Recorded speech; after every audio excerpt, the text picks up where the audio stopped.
neumonía adquirida en la comunidad. Ya está, a ver. Ya. El primer tema va a ser un poquito más largo. Vamos a hablar sobre la definición, la epidemiología, los tipos. Bueno, ya se lo van a ver mientras voy avanzando. Para empezar, ¿qué cosa viene a ser una insuficiencia respiratoria aguda? Vamos a ir por partes, ¿no? Una insuficiencia respiratoria como tal, aguda o crónica, independientemente de eso, es una disfunción del sistema respiratorio que provoca que haya un intercambio normal. Lo que pasa es que el sistema respiratorio se encarga de lo que es la entrada de aire, que genera que el oxígeno se ceda a los tejidos, y el dióxido de carbono que viene de los tejidos que ya se ha utilizado, ¿no? De la sangre desoxigenada, se hace un intercambio de tal manera que es como un trueque, ¿no? Yo te doy oxígeno, sangre oxigenada, y tú me das sangre desoxigenada, y tú lo respiras, ¿no? Entonces, la función básica del sistema respiratorio, aparte de, como se dice, ¿no? A grande intercambio de gases, la función es oxigenar al cuerpo. Y eso, obviamente, cuando no se cumple, puede ser potencialmente mortal. ¿Por qué? Porque nosotros necesitamos oxígeno, no solamente para los órganos extras, por así decirlo, sino básicamente para los órganos que tienen mayor demanda y que son los más importantes. El corazón, el cerebro, las glándulas suprarrenales, aunque no lo crean, el riñón. Y obviamente hay tejidos que pueden aguantar más tiempo de falta de aire, pero hay tejidos que no pueden soportar esa falta de aire. ¿Qué tejidos no pueden soportar la falta de aire? El cerebro, el corazón. Y el problema es que cuando hay una disfunción de ese sistema puede ser de varias causas, ¿no? Que uno no sabe realmente cuándo puede pasar, pero en esta clase solamente vamos a hablar de la parte aguda. Hay insuficiencias respiratorias que son crónicas, que son progresivas, que el cuerpo mismo se va adaptando a este cambio progresivo y paulatino.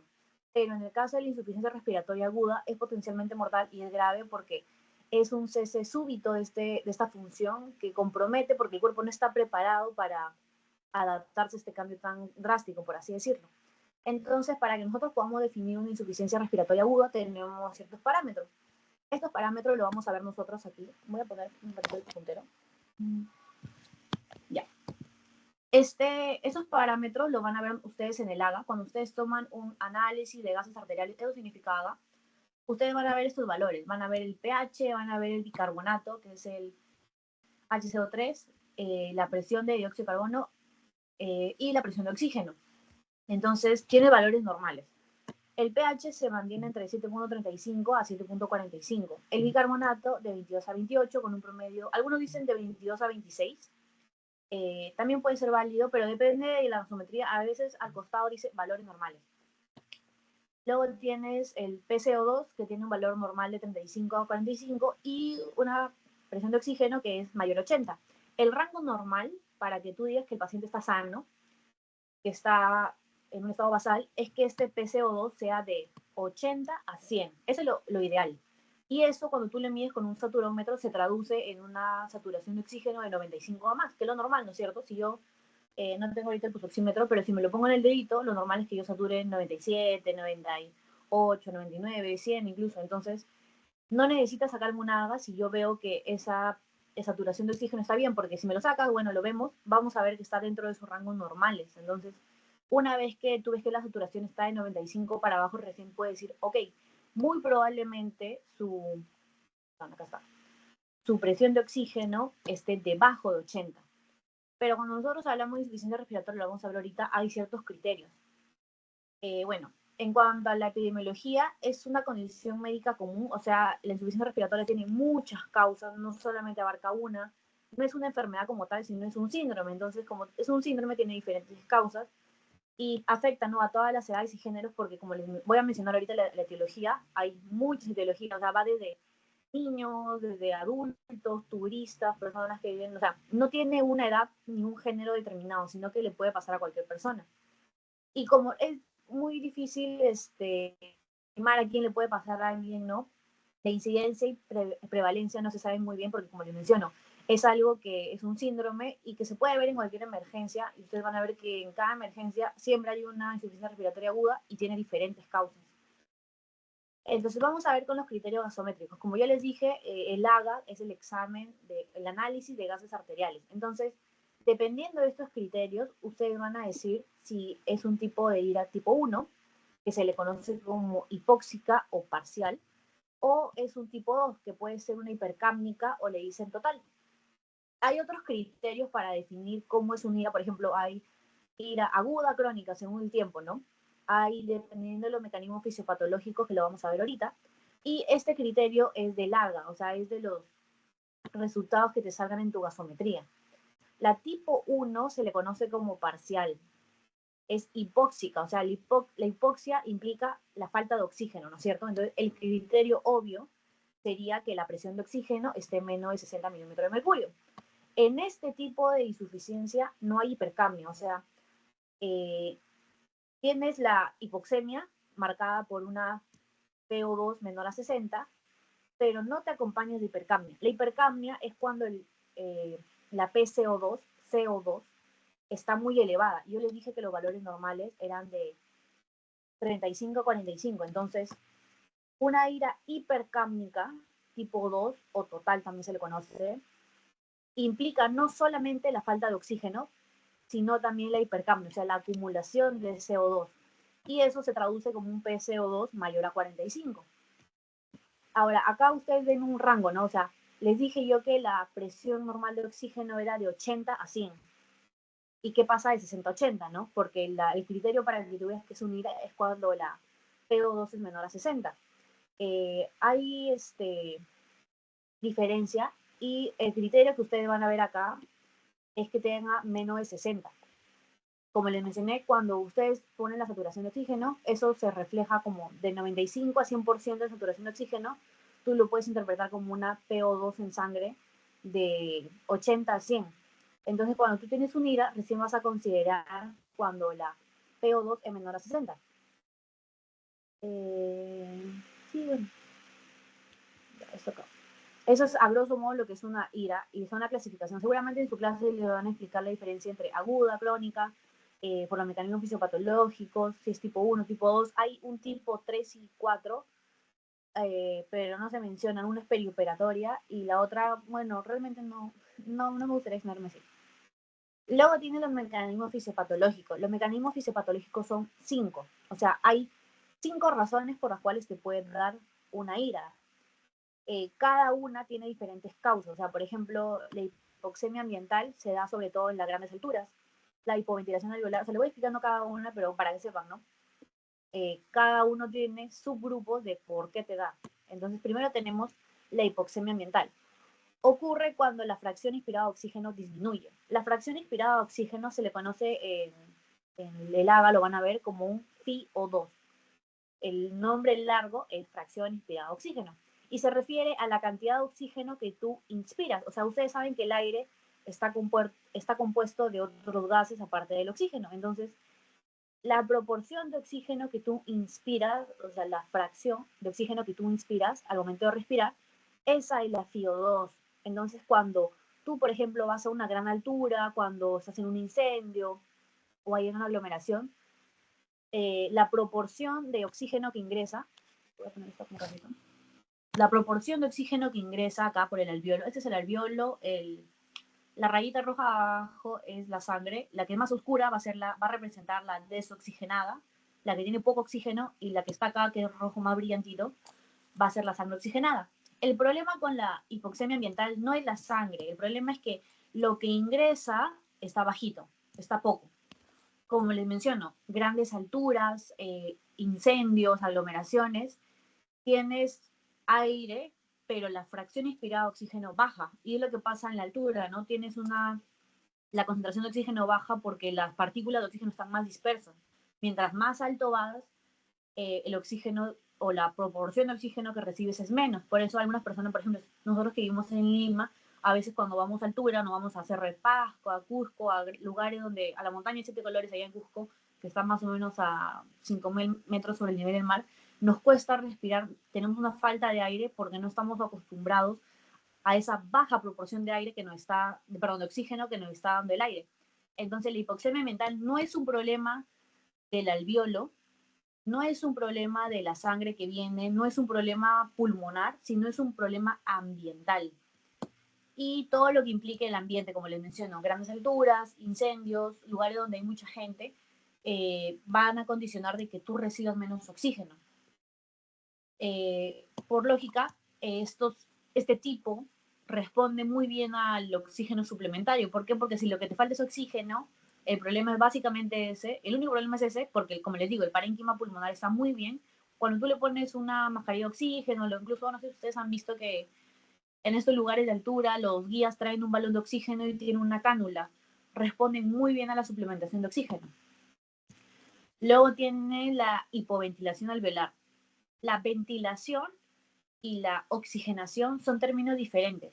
La mecánica ventilatoria implica todos los músculos, los nervios, bueno, el diafragma también es un músculo, todo lo que es la mecánica ventilatoria, o sea, todo el proceso por el cual tú inspiras y expiras. Por eso acá se ve, ¿no? Tú inhalas el aire, ¿no? Cuando tú inspiras, el diafragma baja para que tus pulmones se expandan, todo ese proceso en el cual participan, como les digo, nervio, músculo, la parrilla costal que se tiene que... Todo eso es la ventilación. La oxigenación es otra cosa. Entonces, cuando tú tienes la mecánica ventilatoria disminuida, significa que alguno de estos componentes está mal. Por ejemplo, si yo te digo que hay un paciente que tiene una enfermedad neuromuscular que le afecta a los músculos respiratorios, está teniendo un problema ventilatorio porque los músculos respiratorios no están cumpliendo su función de expandirse, luego retraerse en el proceso de inspiración-expiración normal para que pueda ventilarse correctamente. Entonces, el problema al ser ventilatorio, en este caso por un problema neuromuscular que puede ser miastenia gravis, que puede ser un síndrome de Guillain-Barré, lo que va a causar es que el paciente, al no poder hacer esta mecánica, no va a poder ingresar correctamente el aire y obviamente lo consiguiente es de que si no ingresa mucho aire, tampoco ingresa mucho oxígeno, ¿verdad? Y el problema con esto es que como no puede inspirar, no puede expirar, lo que hace es que el poquito aire que ingresa, con oxígeno poquito, va a empezar a retener el CO2. O sea, al momento de que tú inspiras, ingresa poco oxígeno.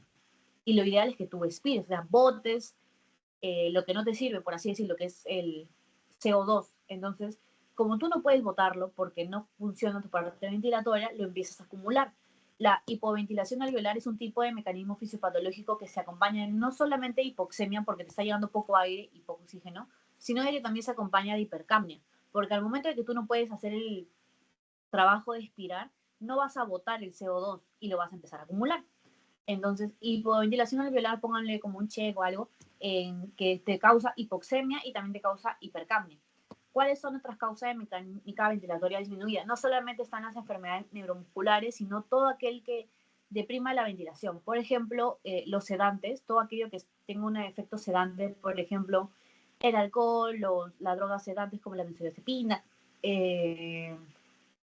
por ejemplo, si te viene un caso de intoxicación alcohólica, el paciente está sedado, o sea, no puede realmente hacer una mecánica ventilatoria. Si le viene, por ejemplo, casos de miastenia gravis, síndrome de Guillain-Barré, todo aquel que implique mecánica ventilatoria disminuida es hipoventilación alveolar y se acompaña de hipercapnia.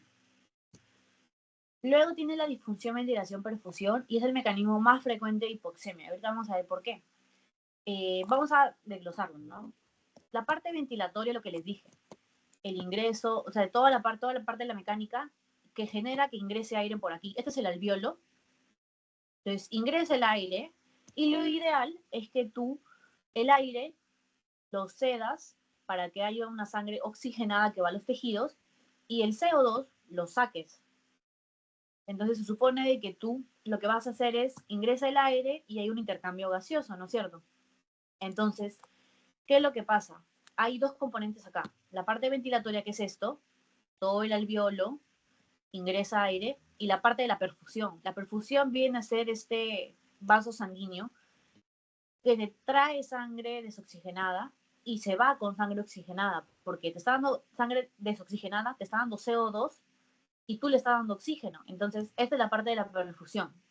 Cuando hay una disfunción ventilación-perfusión, significa que hay una alteración en la ventilación o en la perfusión que hace que no haya este intercambio normal. Por ejemplo, si yo te pongo acá un exudado, por ejemplo, en la neumonía, si tienes acá exudado, entonces llega el aire y como hay exudado, no puedes tú pasar el oxígeno, perdón, del alveolo a la sangre.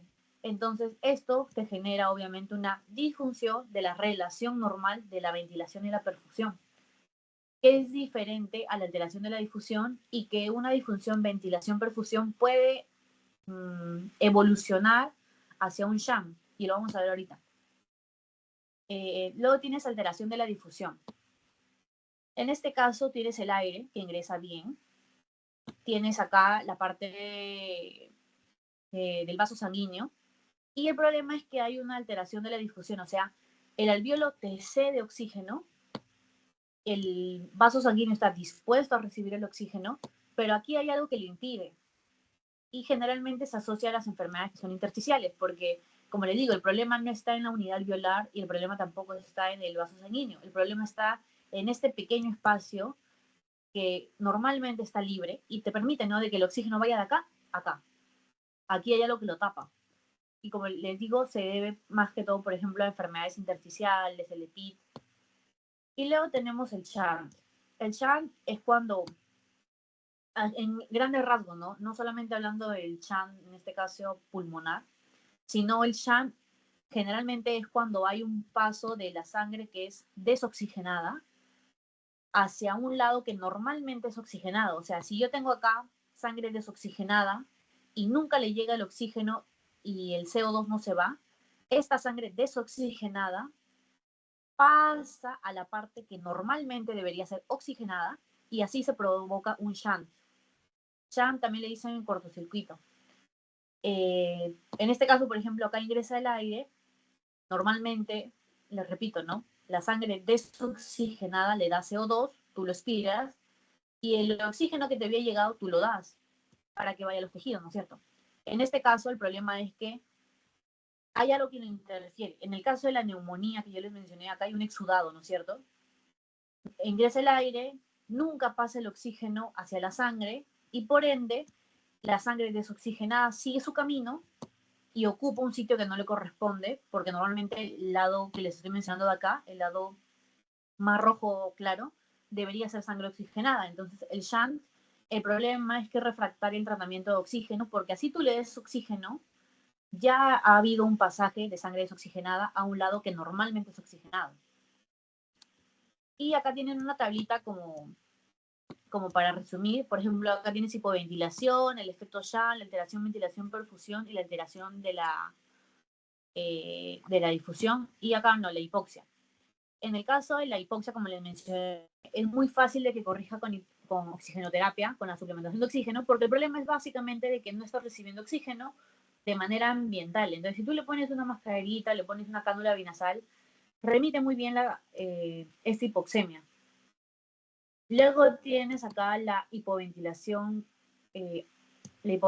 alveolar, y tienes acá la presión de CO2. Como les mencioné, como la mecánica ventilatoria está alterada, tú recibes poco oxígeno, pero también tienes el problema al sacar el CO2. Entonces, el CO2 lo que va a hacer es que se va a empezar a acumular y por tanto la presión arterial de CO2 se va a empezar a aumentar. Luego tienes el efecto shunt, que como les dije, no corrige muy bien con oxigenoterapia, porque el problema ya está como más avanzado, por así decirlo. Y tiene la alteración ventilación perfusión y tienes la alteración de la difusión. Vamos a seguir. Ahora que les he explicado los mecanismos, hay una clínica, ¿no? El problema de la clínica es que va a depender de la causa, que obviamente cuando estás en emergencia y llega un paciente con una ira, no sabes automáticamente la causa, a menos que le preguntes, empieces a indagar, le hagas el examen físico, ¿no? La causa puede ser muy variada y ustedes ven que dependiendo de qué mecanismos fisiopatológicos hay causas diferentes. Dependiendo del tipo de ira, si estamos ante una ira aguda, estamos ante una ira crónica o una crónica reagudizada, y dependiendo de la gravedad de la condición, ¿no? Hay casos en los cuales los pacientes vienen muy graves, hay casos en los cuales los pacientes vienen con una sintomatología leve. Tienen manifestaciones respiratorias, tienen manifestaciones cardiocirculatorias y tienen manifestaciones neurológicas.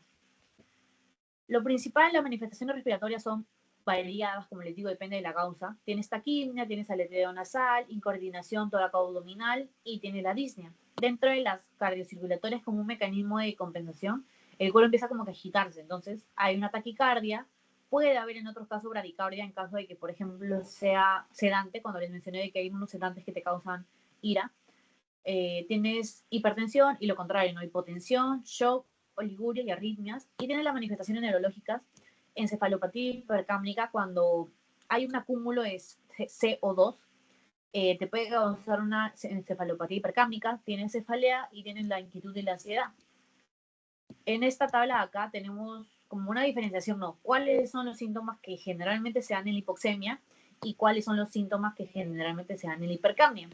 En la hipoxemia, como les mencioné, taquicardia, taquimia, ansiedad, diaforesis, alteración del estado mental, confusión, cianosis. La cianosis es un típico de falta de oxígeno en sangre. La hipercamnia nunca te va a dar cianosis. Tienes hipotensión, bradicardia, convulsiones, coma y acidosis láctica. Y luego tiene cuáles son los síntomas de hipercamnia, ¿no? El CO2 se asocia mucho a somnolencia, letargo, intranquilidad, menos, temblor, balbuceo, cefalea, asterix. Bueno, ustedes lo pueden leer acá, pero quiero que se vayan con la diferencia de que la cianosis es de hipoxemia. La taquicardia, la taquimia es de hipoxemia. Tu cuerpo responde a la falta de oxígeno de esta manera. Pero la acumulación de CO2 te va a causar síntomas que son más que todo neurológicos, como le dije, ¿no? La encefalopatía hipercámnica, somnolencia, letargo, intranquilidad, temblor. Y luego vamos a ir con el diagnóstico. En el diagnóstico tenemos que tener en cuenta la parte clínica y tenemos que tener en cuenta los exámenes que vamos a pedir aparte, ¿no? Primero, cuando estamos a un paciente que tú dices, este paciente lo ves sentado, lo ves en emergencia y ves que está respirando con dificultad, ves que está somnoliento, ves que le toma la frecuencia cardíaca, está taquicárdico, tienes una sospecha clínica. Cuando tú dices, ok, mi paciente está en una probable insuficiencia respiratoria, lo siguiente es que tú digas, ¿esto es agudo o es crónico? ¿Esto es hipoxémico o es hipercámnico? ¿Cómo lo voy a saber? Esto lo vas a saber con un AGA. ¿Por qué? Porque en el análisis de gases arteriales te va a salir, estoy con poco oxígeno, ok. Esto se acompaña de un aumento del CO2. Si se acompaña del aumento de CO2, entonces estás ante una ira tipo 2 total hipercámnica. Si no se acompaña de acumulación de CO2, estás ante la primera, que era la hipoxémica parcial, tipo 1. Una vez que tú dices, ok, mi sospecha clínica era correcta, mi paciente efectivamente le está faltando oxígeno. ¿Por qué? ¿Por qué le está faltando oxígeno? Y luego tienes, ¿no?, los exámenes que te pueden acompañar. ¿Cómo hacemos todo esto? Un AGA básico. No hay diagnóstico de insuficiencia respiratoria aguda sin un AGA. No basta con la clínica, tienes que comprobarlo con un análisis de gases arteriales para ver cuánto oxígeno tiene en sangre y si hay alguna otra alteración que la acompañe. Una radiografía de tórax y otras pruebas, ¿no?, que pueden depender de qué causa estés pensando. En este caso, por ejemplo, vemos una radiografía de tórax y tenemos esta consolidación. Esa consolidación es esta parte blanquita. Ustedes ven que en las radiografías, no sé si llevo diagnóstico por imágenes, pero le voy a explicar a grosso modo. El oxígeno, el paso de aire, se ve radiolúcido, negro. Radiolúcido es negro, radiopaco es blanco. Es al revés. Radiopaco debería, en mi lógica, ser negro, pero es blanco. Entonces, cuando yo les digo radiopacidad, me refiero a la parte blanca. Cuando les digo radiolucencia o radiolucidez, me refiero a la parte negra. Lo normal es que el paso de aire por el tórax se ve así, se ve negro, ¿ven? Pero acá hay algo raro, que es, que es una consolidación. Esta consolidación es por una neumonía, que ya lo vamos a ver, y es algo que tú lo puedes ver fácilmente en una radiografía de tórax. Tienes acá, por otro lado, unas radiopacidades que son bilaterales, que pueden deberse a muchas causas, pero que con una radiografía tú lo puedes ver y tú puedes decir, ok, mi paciente tiene una neumonía, mi paciente tiene, esto puede ser un edema pulmonar agudo, puede ser otra cosa, y si está limpio, entonces tú dices, ok, voy a descartar causas. Y aquí hay como un algoritmo, ¿no? Lo primero que te dices, ok, mi paciente está en insuficiencia respiratoria, tengo mi AGA. Veo primero, ¿estoy acompañado de hipercapnia o no tengo hipercapnia? Supongamos que tienes hipercapnia. Le sacaste tu radiografía. Si tu radiografía está limpia, por así decirlo, significa que el parénquima pulmonar está sano. Si tú ves una radiografía normal en un paciente que tiene insuficiencia respiratoria, ya descartas un montón de causas. En un parénquima sano puede ser intoxicación por sedante del sistema nervioso central, las enfermedades neuromusculares que le mencioné, SAOS y obstrucciones de la vía aérea principal. Luego tienes lo contrario. Si tengo hipercapnia, pero mi radiografía de tórax me salió patológica, yo sé que el parénquima está mal, que hay un problema ahí, puede ser un EPOC y puede ser un asma aguda grave. Luego tienes la otra parte, ¿no? Tienes cuando no hay hipercapnia, ya saqué mi AGA y no estás reteniendo CO2. Me pregunto si es algo crónico o si es algo agudo. Enfermedades pulmonares crónicas, EPOC, asma que tiene bastantes recurrencias, bronquiectasias o enfermedades intersticiales, que son las que les dije que son la alteración de la difusión. Y luego tienes enfermedades pulmonares agudas. Y tú te preguntas, lo que yo he visto en la radiografía es algo localizado, está en un solo sitio, como esto, está en un solo sitio, o es algo difuso, como esto. Esto es algo difuso, tú no dices dónde empieza, dónde termina, simplemente ves que hay algo malo en ambos campos pulmonares. No como acá que yo digo, pongo el puntero y digo, aquí ese es el problema. Entonces te dices, la enfermedad pulmonar aguda es localizada, puedes pensar en neumonía, puedes pensar en tromboembolia pulmonar aguda, y si es difusa, puedes pensar en un edema pulmonar cardiogénico o en un síndrome de distrés respiratorio agudo.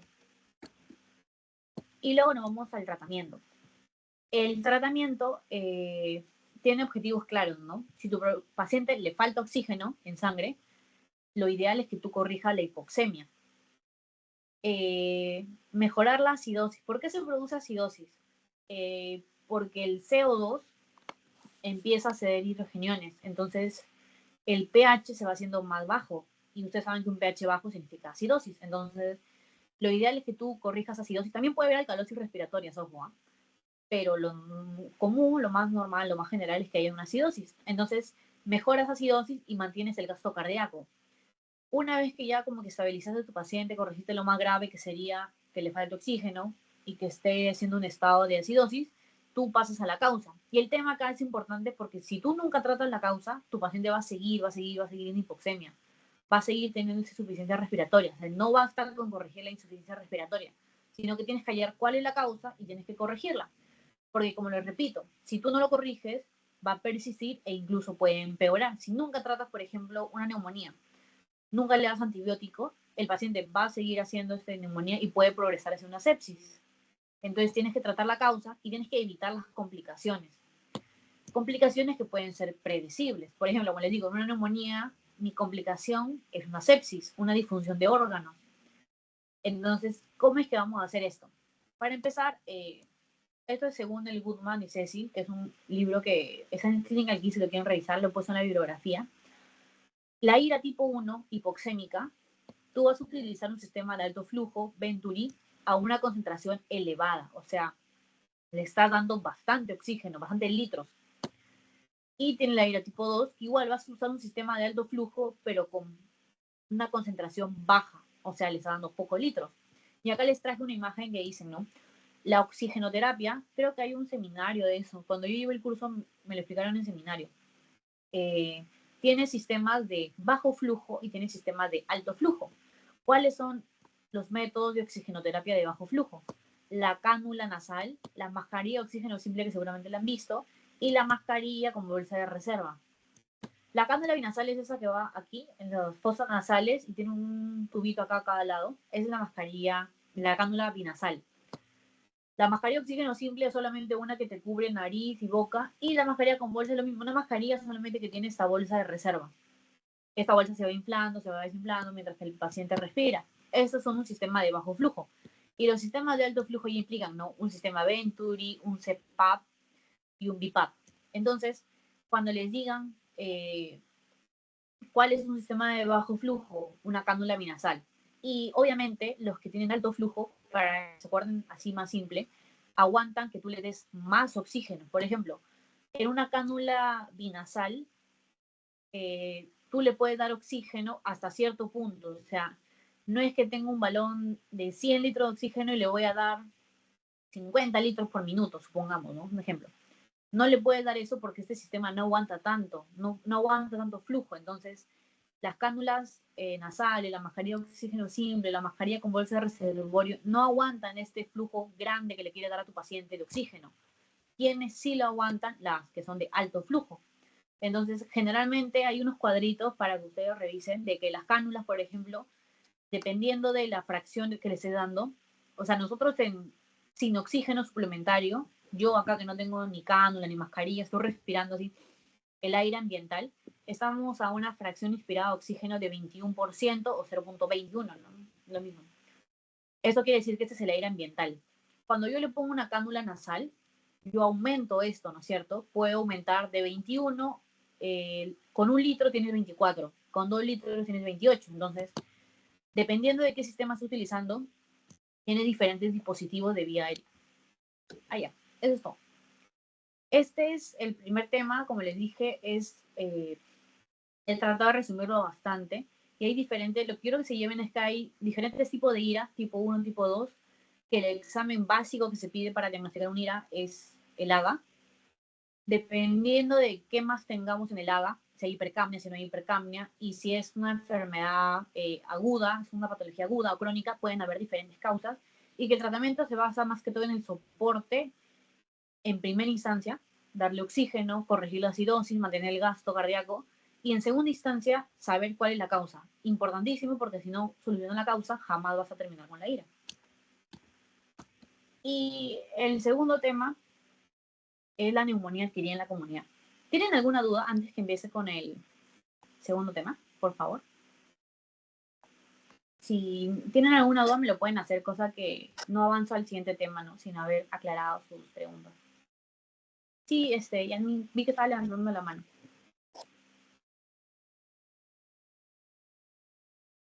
Dime nomás. O si quieres, es que no veo el chat. A ver.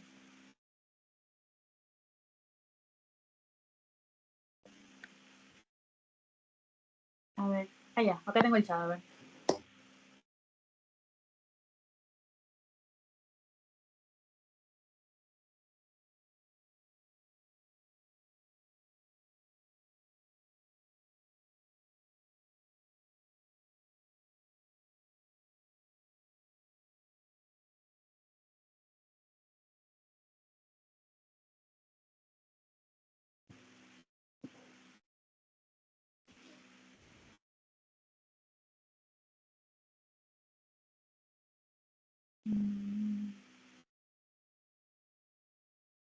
Ya. En el caso de la neumonía, es un ejemplo bien común, ¿no? Utilizado, porque la neumonía cuando es leve suele comportarse como este mecanismo que les dije. Suele comportarse como el mecanismo que les dije acá, ¿no? Disfunción de la ventilación perfusión. Ustedes saben que la neumonía causa que haya un exudado a este nivel. El problema es que cuando las neumonías son más severas, más graves, pasan a un shunt. El shunt va a ser no este problema de que la sangre desoxigenada pasa a ser oxigenada. Y el problema es que las neumonías tienen un trabajo ventilatorio, o sea, el paciente que tiene neumonía está constantemente respirando de manera forzada, o sea, la neumonía te causa que tú estés cuando es leve. Cuando es más grave, el trabajo respiratorio se hace más evidente porque los pacientes empiezan a utilizar los músculos respiratorios accesorios que normalmente no se usan, ¿no? Entonces tú ves un paciente que tiene tirajes, tú ves un paciente que tiene la respiración abdominal muy marcada, y cuando pasan a otra fase más grave todavía, lo que te van a causar es que esos músculos, de tanto usarlos, como que se rinden, se tiran al abandono y dejan de funcionar. Y una vez que los músculos respiratorios en una neumonía grave dejan de funcionar, te causa entonces hipoventilación alveolar. No es de entrada, o sea, no es que la neumonía leve te cause hipoventilación, pero en la evolución de la neumonía tienes primero disfunción de la ventilación perfusión, acá está el exudado, no pasa el aire, no puede haber.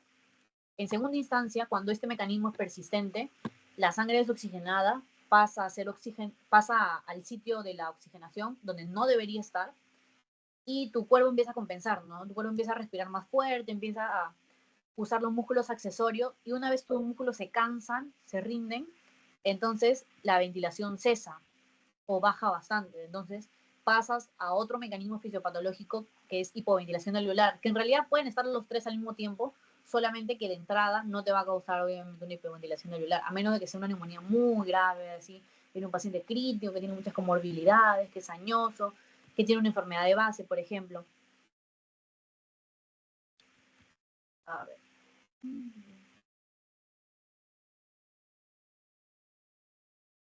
Tienes otra pregunta. ¿Y por qué asma y por qué? Ya. Lo que pasa es que cuando tú tienes, o sea, esta distinción es más que todo si el paciente, como yo les dije, ¿no? Cuando tú tienes una enfermedad, en el caso del asma, por ejemplo, el asma tiene episodios agudos y tiene episodios crónicos. O sea, el asma es una enfermedad que tiene una evolución diferente, ¿no?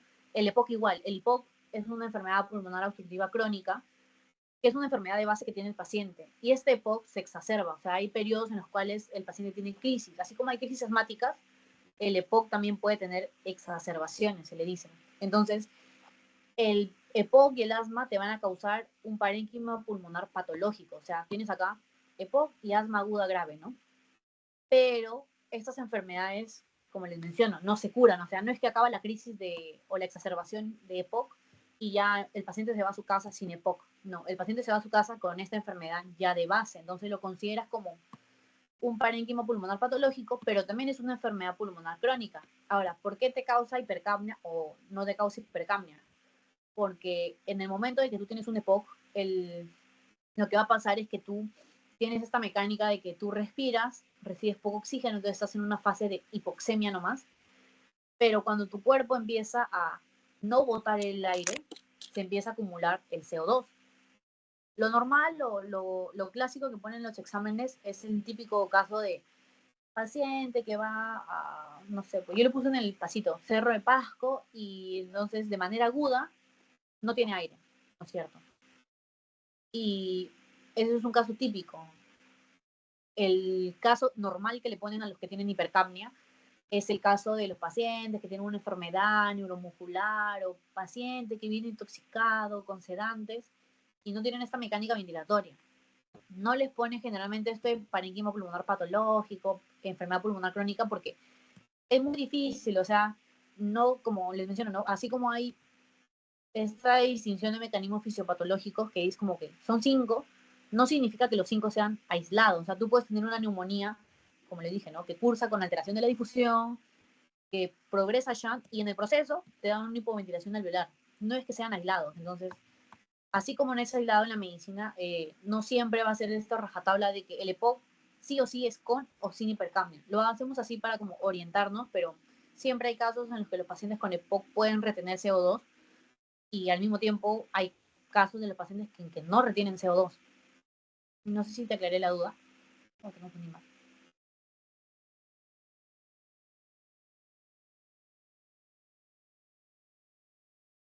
Y ya, si alguien tiene alguna otra duda, me lo puede dejar en el chat, cosa que yo de ahí reviso. O si no, como les dije, pueden prender su micro y normal preguntar. Eh, Vamos a empezar con la neumonía adquirida en la comunidad. La neumonía adquirida en la comunidad es un tema muy común acá en Perú. Es muy típico. No sé si ustedes han visto que en épocas de invierno hay varios niñitos que se enferman, adultos mayores. Por eso promueven bastante las vacunas del neumococo, de influenza, porque la neumonía es un problema acá en el Perú para los niños y para los adultos mayores. En realidad también en el mundo es así. Entonces, la definición de la neumonía como tal, no necesariamente adquirida en la comunidad, la neumonía como tal es un síndrome clínico, o sea, es un grupo de síntomas que se causan por una entidad, que en este caso la característica es que afectan al parénquima pulmonar. Cuando yo les hablé de los mecanismos fisiopatológicos, ustedes vieron, ¿no? Se puede alterar el alveolo, el parénquima, o se puede alterar el intersticio, que sería alteración de la difusión, ¿no? Entonces, el problema con la neumonía es que afecta el parénquima pulmonar directamente, o sea, ataca al alveolo. La distinción de si es adquirida en la comunidad, si es intrahospitalaria, asociada a ventilación, es otra. Le dicen adquirida en la comunidad porque estamos en un ambiente extrahospitalario. No se refiere a una comunidad, a una zona en específico, sino que se refiere a todas las neumonías que te den afuera del hospital. Si la neumonía te da dentro del hospital, o sea, es intrahospitalaria, es otro tipo y se asocia a otros gérmenes, se asocia a otro manejo, porque el lugar donde estás tiene diferentes bacterias, tiene diferentes razones por las cuales no es igual. Entonces, la neumonía adquirida en la comunidad es toda aquella que se va a dar de manera extrahospitalaria, en tu casa, te puede dar te contagiaste en el colegio, en la universidad, y toda aquella que te des en el hospital, en la intrahospitalaria o en los centros de salud, no necesariamente en un hospital, puede ser en cualquier centro de salud, se da cuando el paciente lleva 48 a 72 horas. O sea, si tu paciente el primer día en hospitalización te hace una neumonía, no es intrahospitalaria, lo más probable es que lo haya traído, supongamos así, de su casa, porque el tiempo no corresponde. Cuando tú lo desarrollas de 48 a 72 horas dentro del hospital, recién dices que es una intrahospitalaria. Si se da antes de ese tiempo, lo más probable es que el paciente venga de su casa ya enfermo y recién en el hospital hace la fiebre, la tos y todo eso. Entonces, la neumonía adquirida en la comunidad tiene la característica de que es una infección aguda. Y eso es algo que quiero que se lleve muy claro. Es algo agudo. La tuberculosis, por ejemplo, la tuberculosis es subagudo, o sea, te da por semanas. O sea, un paciente que te viene con fiebre de hace 2 semanas, que suda en la noche, no es una neumonía, porque la neumonía es agudo, te da en días. No voy a decir que te da en horas, aunque hay pacientes que se dan cuenta recién en horas, pero te da en días. 2 días, 3 días, 4, 5 días, ya, 7 días. Pero una tuberculosis, por ejemplo, que tiene casi los mismos síntomas, tos, fiebre, sudoración, te da en un periodo de tiempo más largo. Y es una infección aguda, potencialmente mortal, muy frecuente. ¿Cuál es el rango de edad? Se da más en lactantes y niños pequeños, tiene una incidencia ahí que alza. Y luego, ustedes le van a ver acá, tienes acá lactantes, relativamente alto, y luego baja, ¿no? En pacientes que son en la infancia, adolescencia, adultez, joven, baja. Y luego vuelve a ser un pico a partir de los 50, 60 años y sube potencialmente cuando tienes pacientes que son adultos mayores. Como no estamos viendo pediatría, sino que estamos viendo medicina 2, no incluye pediatría, entonces les quería mencionar que dan lactantes y niños pequeños, pero acá para el curso, para cuando les explique más adelante, me voy a enfocar más que todo en adultos, porque la neumonía en los niños tiene otras características, tiene otros síntomas. Entonces, en los adultos de 50, 65 años es más frecuente que te dé. Y acá te lo pone como que una diferenciación entre antes de que se diera la vacuna, que es la PCV7, y después que se diera la vacuna. Entonces, en los adultos mayores es muy importante vacunarlos porque tienen mayor predisposición a hacer neumonía. Mientras más edad tenga, es más frecuente que te dé neumonía y la neumonía que te va a dar es más grave. Entonces, en los adultos mayores es un grupo de población en que tú tienes que cuidarlos mucho de eso. ¿Y cuáles son los gérmenes más frecuentes? Tienes el Streptococcus pneumoniae, que se conoce como neumococo. Tienes el Haemophilus influenzae y también está el Staphylococcus aureus. Pero el más común, el que siempre preguntan, ¿cuál es la principal bacteria que causa neumonía adquirida en la comunidad? Es el Streptococcus pneumoniae neumococo. La neumonía, como tal, puede ser de diferentes causas. Hay neumonías bacterianas, hay neumonías virales, hay neumonías causadas hasta por hongos, supongamos. La común, la que generalmente estudiamos, es la neumonía bacteriana, porque también hay neumonías virales y dentro de las neumonías bacterianas tenemos bacterias típicas, comunes, que tú lo encuentras en la comunidad, y tienes bacterias atípicas. Las bacterias atípicas, como se dice, ¿no? Son menos frecuentes y tienen una sintomatología y en imágenes se ve diferente. La típica, la común, la que te va a llegar al centro de salud, es la bacteria típica que te causa una neumonía bacteriana. Y también, como les dije, no hay diferentes causas. Las neumonías también pueden ser virales, o sea, por virus respiratorios como la influenza, el COVID. Hay neumonía por COVID, ustedes saben, ¿no? Rinovirus, adenovirus, virus sistema respiratorio, etc, etc, etc. Pero lo que quiero que se lleven acá son las bacterias típicas. Streptococo, neumonía, influenza, moraxella catarralis, Staphylococcus aureus, Streptococcus pyogenes, Klebsiella, bacterias típicas de la comunidad. Y las atípicas, como les menciono, son en menos proporción, tienen otros síntomas. En la radiografía de tórax lo van a ver diferente. Y bueno, ¿cuáles son los factores de riesgo? Como les dije, la edad avanzada, mientras más viejito eres, más frecuente es que te dé neumonía y la neumonía que te va a dar es más grave. Comorbilidades, especialmente las crónicas y sobre todo si son respiratorias como el EPOC. Un paciente que tiene EPOC tiene una enfermedad de base, entonces cuando le da neumonía es una reagudización de su enfermedad que ya tiene. Insuficiencia cardíaca congestiva, pacientes que tienen otras comorbilidades como por ejemplo inmunosupresiones, pacientes que tienen VIH no controlada, pacientes que tienen cáncer, pacientes que llevan una inmunosupresión de algún tipo, te genera, es un factor de riesgo, ¿no?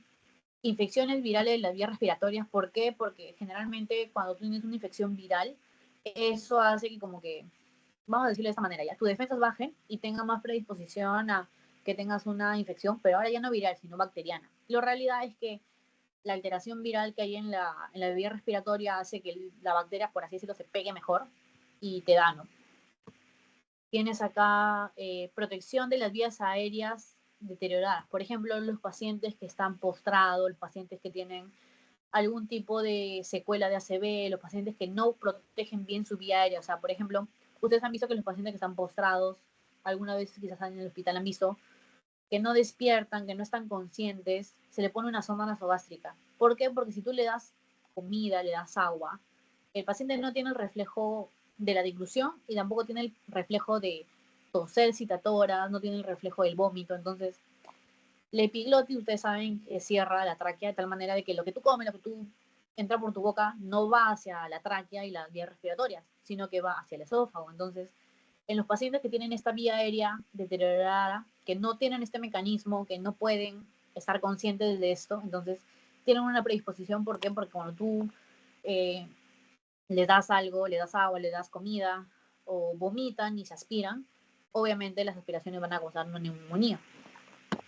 Luego tienes el tabaquismo y consumo excesivo de alcohol, el hacinamiento, que lo puse así en el Up to Date, lo ponen como otros factores de riesgo, pero en nuestro país el hacinamiento es algo muy común, sobre todo, por ejemplo, con la inmigración venezolana, por ejemplo, que hay bastantes extranjeros que viven en casas o en departamentos que viven 8, 9, 10 personas para un cuarto, 2 cuartos, hacinamiento, en los asentamientos humanos donde hay casas donde si una persona se enferma en una, por ejemplo, yo vivo con 3 personas, conmigo son 4. Si yo me enfermo, no hay mucha diferencia, me pongo mi mascarilla. En un lugar donde hay 10 personas en una habitación, si se enferma uno, evidentemente el contagio es mayor, ¿no? El hacinamiento. Residencias en entorno de bajos recursos, esto incluye, como les menciono, lugares donde quizás no hay una educación muy buena sobre la higiene, sobre si estás enfermo, si tienes algún tipo de tos o expectoración, usa una mascarilla, cúbrete, no estés, porque la transmisión es de persona a persona, ¿no? Y eso también incluye, por ejemplo, algunos centros, ¿cómo se le dice? Los orfanatos, las casas de abuelos, los asilos, eso también lo incluye. Y ahora vamos a ver con la fisiopatología. Como les expliqué, la fisiopatología, la transmisión, perdón, es de persona a persona, es decir, tiene que ser por gotas. Cuando yo toso, cuando yo estoy con una enfermedad y toso, boto gotitas, que no se ven la mayoría de veces, y la otra persona inhala esto, ¿no? Entonces estás inhalando un patógeno. Generalmente en la vía respiratoria nosotros tenemos la inmunoglobulina A, en el moco tenemos los cilios que hacen el mecanismo de defensa, son barreras de protección que hacen que una persona, yo por ejemplo que soy joven y sana, no me enferme. ¿Por qué? Porque mi sistema inmune innato me defiende, entonces yo de alguna manera, así inhale las gotas, yo no voy a enfermarme porque estoy muy bien, controlo la infección, no entra, no baja hacia la nasofaringe, simplemente se queda ahí. ¿Qué es lo que pasa? Cuando tú tienes una alteración de esos mecanismos, hay una colonización de la nasofaringe y ocurren microaspiraciones, o sea, ya no solamente está donde te haya caído, ¿no? Inhalas, entra por la nariz, ya no solamente está ahí, sino que baja hacia la nasofaringe y sigue bajando hasta que llega hacia las vías respiratorias inferiores.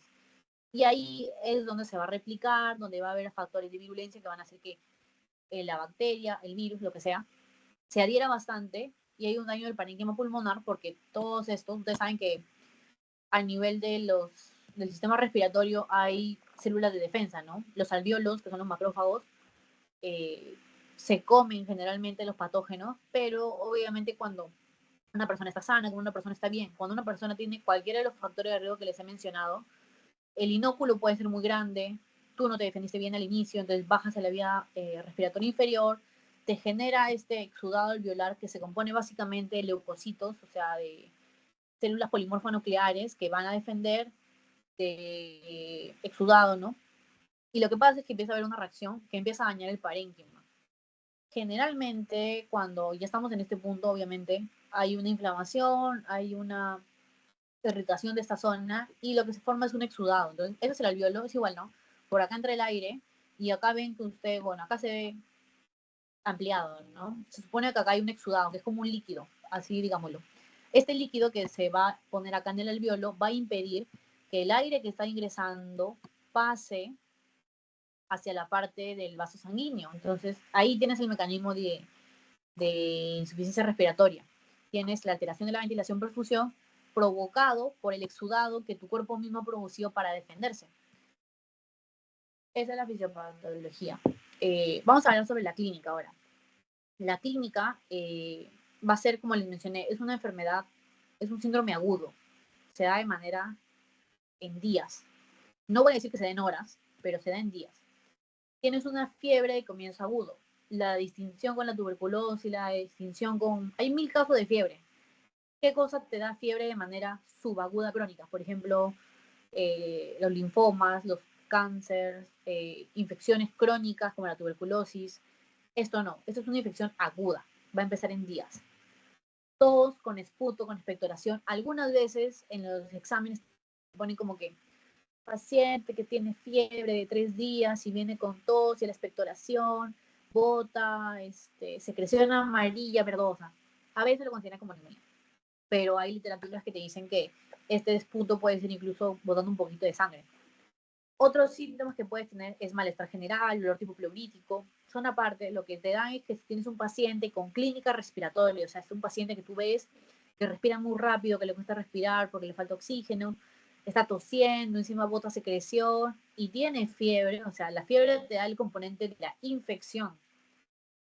Tú dices, ok, primera noción que tengo, neumonía, neumonía típica. ¿Cuáles son los signos que vas a ver? La taquimia que les menciono, ¿no? El aumento de la frecuencia respiratoria, el aumento del trabajo respiratorio, es el paciente le cuesta más respirar. En la ocultación, tú vas a ver que el murmullo, si yo pongo el estetoscopio, pongo un estetoscopio y se supone que el aire pasa así y suena, ¿no? El murmullo.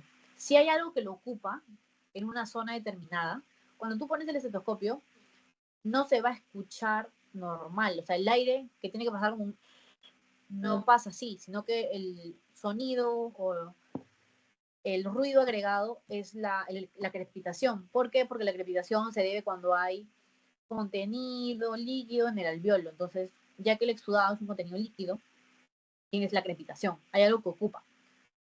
La egofonía y la matidez. O sea, la crepitación, acá les quiero explicar, por ejemplo, cuando hay un edema pulmonar agudo. Otro ejemplo, el edema pulmonar agudo va a ser que, como les digo, hay un edema en el pulmón, o sea, en el alveolo. Entonces, el alveolo también está ocupado de líquido. Esa es otra causa de crepitación.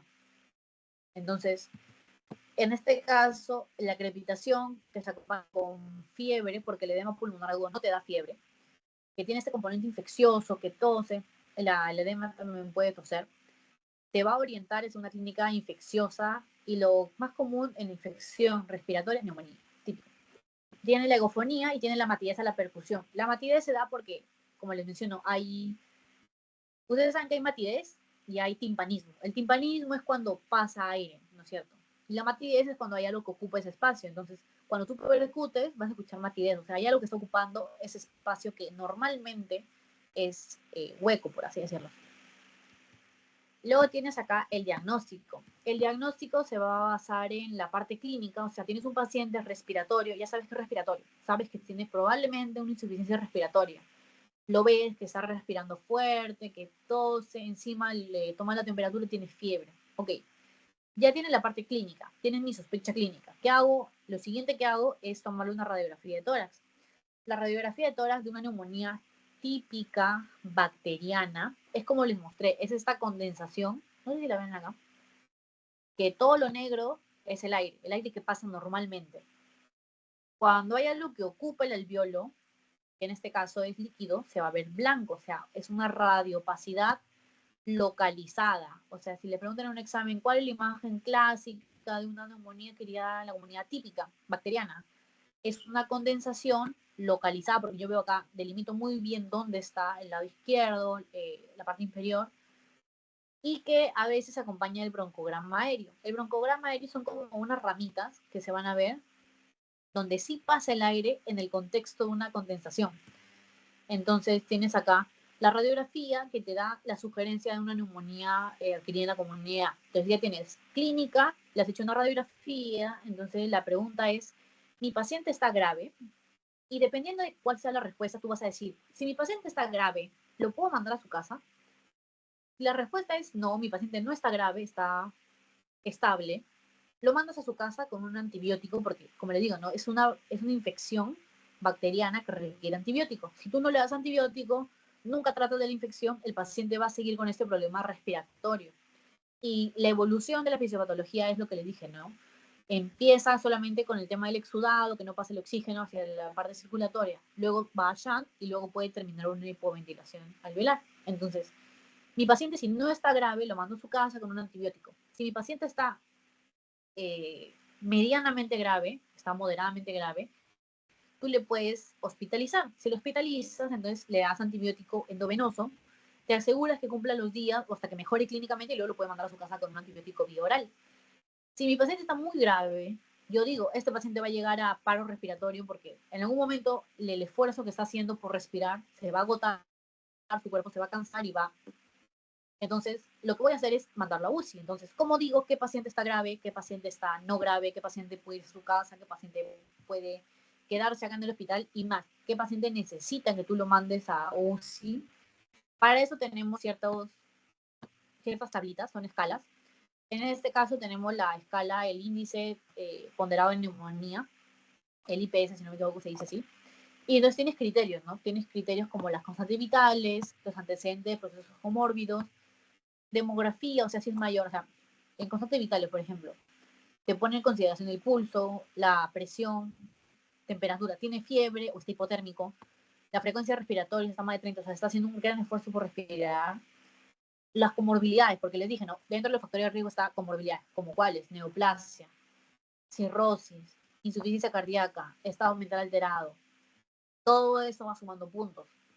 Encima, si el paciente tiene una edad avanzada, es un adulto mayor, si está residiendo en un centro asistencial, o sea, si mi paciente, supongamos, está bien, clínicamente lo veo estable, y lo mando a su casa, y él vive en un asilo donde no lo ven, donde no le van a dar la pastilla, donde el paciente no puede administrarse por su cuenta el medicamento porque no se acuerda, tiene problemas de memoria, se le pierden las cosas, la pastilla se le va a caer, no tiene a su disposición los medios y no tiene un familiar que lo cuide, sobre todo hablando de adultos mayores, entonces no lo puede mandar a su casa, ¿verdad? Así clínicamente está bien.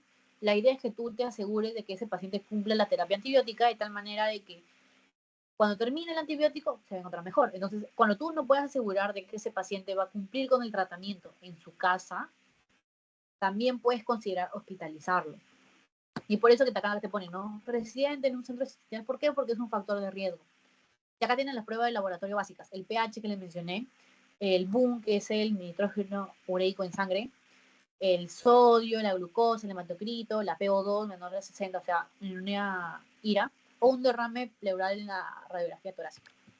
Y acá tienes el otro que se usa, que es el CUR 65. Cada una de sus siglas significa algo. Por ejemplo, la C de CUR significa confusión. La U es el BUN, que es el nitrógeno ureico, de ahí sale la U en sangre. La R es de la frecuencia respiratoria, sino que estas siglas están en inglés. La presión de CURP, la B es de blood pressure, o sea, presión arterial. Y el 6,5 es de la edad, el punto de corte es 65 años. Entonces, mientras que tenga, por ejemplo, si tiene confusión, mi paciente está con estado mental alterado, le sumas un punto. Y vas haciendo así. Cuando tú tienes un paciente que tiene la parte de que tú dices, ok, mi paciente está estable, tiene un CUR de 0 o de 1 en caso sea mayor, porque a veces ser mayor no significa que estés grave.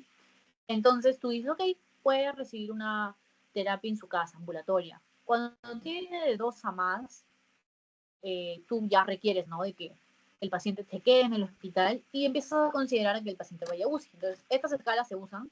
El problema es que esta que le mencioné primero, el índice de neumonía, es más complejo. Ven que tiene más ítems, que tienes que como sumar más cosas, tiene más consideraciones. Es mejor, sí, es mejor.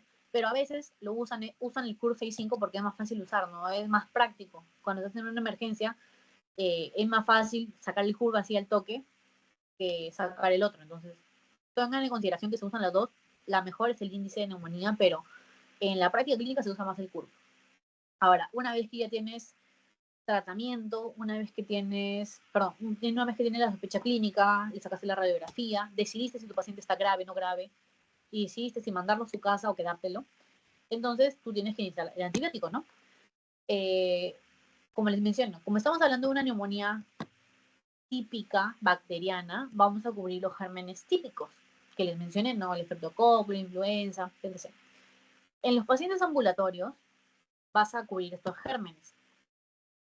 Ahora, cuando es típico, entonces yo voy a utilizar los medicamentos o los antibióticos que son más comunes, ¿no? Por ejemplo, el amoxiclavulánico. Amoxicilina, clavulánico, y tú consideres, si tú ves que el paciente está grave y dices, no, ese paciente puede tener legionela, le puedes agregar acitromicina. El ácido clavulánico se puede dar de manera oral. Lo mandas al paciente a su casa con pastillas y le dices que lo va a tomar 5 a 7 días. La otra opción es que le des levofloxacino, moxifloxacino, que son quinolonas, le dicen quinolonas respiratorias, porque ustedes saben que hay otras, ¿no? Ciprofloxacino, moxifloxacino no son las únicas. Entonces, cuando el paciente es de manera ambulatoria,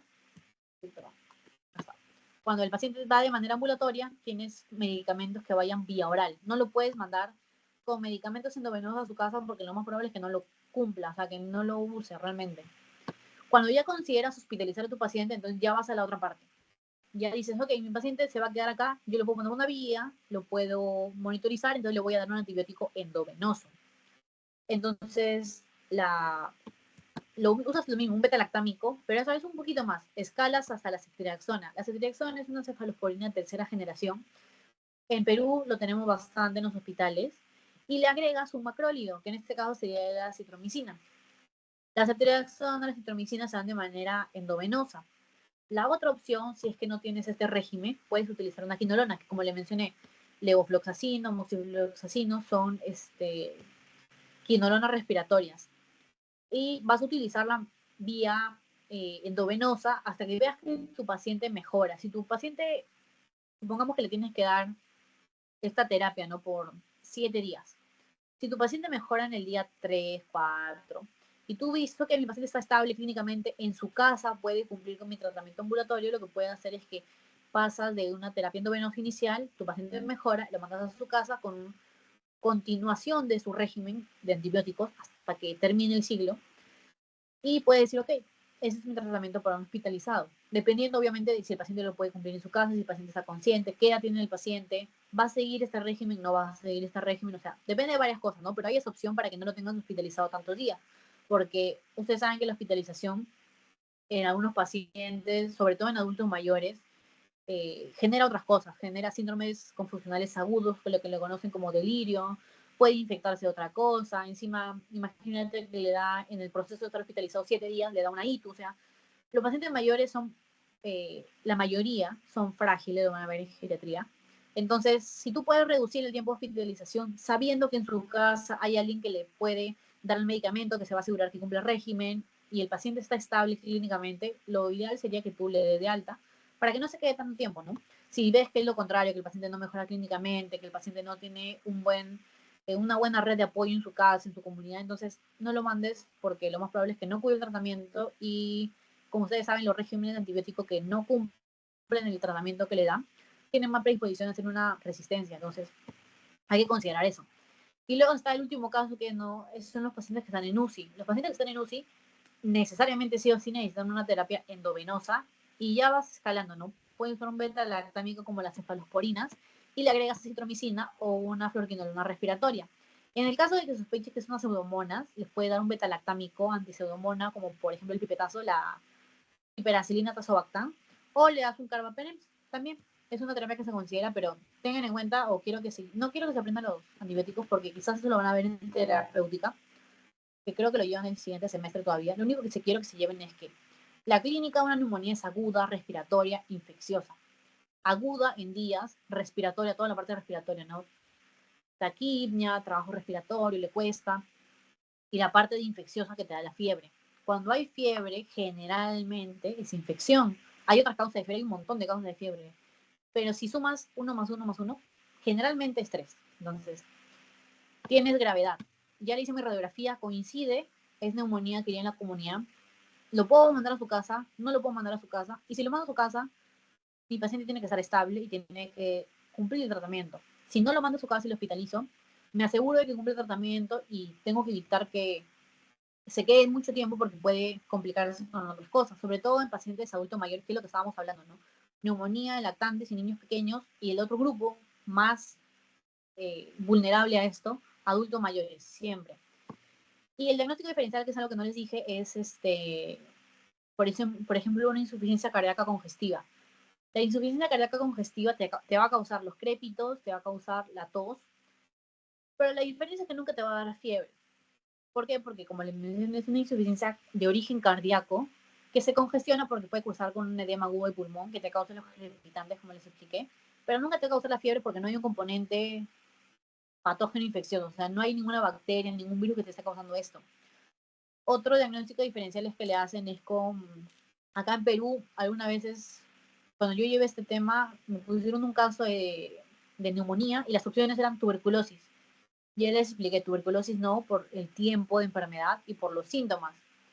Hay otros diagnósticos diferenciales, por ejemplo, con cáncer, con asma agudo reagudizado, crisis asmática, pero les menciono, ¿no? La parte clínica y el antecedente es muy típico, ¿no? Tratamiento, ya. Y esa es la bibliografía. ¿Alguien tiene alguna pregunta? Si no, para irles pasando, en lo que preguntan o no preguntan, les voy a pasar el post ya, para que lo puedan ir llenando.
Erta, tu micro Ah, no se perdón, escucha. estaba con el micro apagado ya. Sí, discúlpame. Lo que pasa es que le estaba diciendo que el pretest generalmente se los doy 15 minutos más o menos. La idea es que lo llenen porque, como les dije, ¿no? Tiene que llenar el pretest y tiene que llenar el post-test para que se considere la asistencia. Si no están llenados los dos, no se les considera la asistencia. Entonces, lo ideal sería que llenen ambos. Y si no han podido llenar el pretest, he visto que algunas personas me han escrito por WhatsApp, sino que como estaba dictando la clase, como que no los puedo ver, pero la idea es que ustedes llenen ambos, ¿no? Voy a, espérate, un segundito. Les estoy pasando ahorita el post-test por